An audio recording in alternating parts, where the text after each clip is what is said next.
मङ्गलचरणे मङ्गलवदने मङ्गलदायिनि कामाक्षी गुरुगुहजननी कुरु कल्याणं कुञ्जरि जननी कामाक्षी हिमगिरितनये मम हृदयनिलये सजनसदये कामाक्षी गुरुगुहजननी कुरु कल्याणं कुञ्जरि जननी कामाक्षी गृहनुतचरणे गृहसुतधायिनि नव भवते कामाक्षी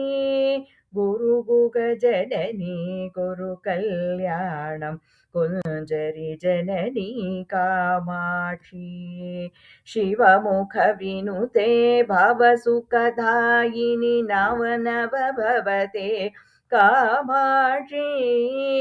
गुरुगुहजननी कुरु कल्याणं कुञ्जरि जननी कामाक्षी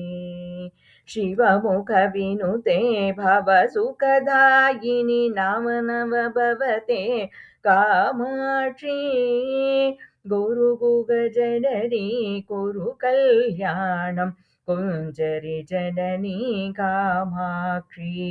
भक्तसुमनसतापविनाशिनि मङ्गलदायिनि कामाक्षी गुरुगुहजननी कुरु कल्याणं कुञ्जरि जननी कामाक्षी केनो उपनिषद्वाक्यविनोदिनि देवी पराशक्ति कामाक्षी गुरुगुहजननी कुरु कल्याणं कुञ्जरि जननी कामाक्षी परशिव जये वरमुनिभवये अखिलाण्डेश्वरि कामाक्षी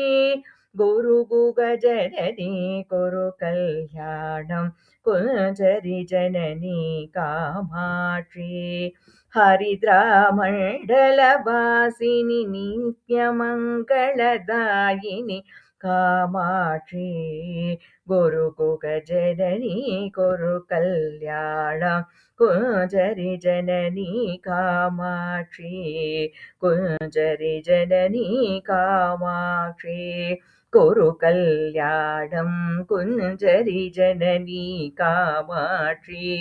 गुरुगुहजननी कुरु कल्याणं कुञ्जरि जननी कामाक्षी कुञ्जरि जननी कामाक्षी कुञ्जरि जननी कामाक्षी इति परमाचार्यकृतश्री कामाक्षी स्तोत्रं सम्पूर्णम्।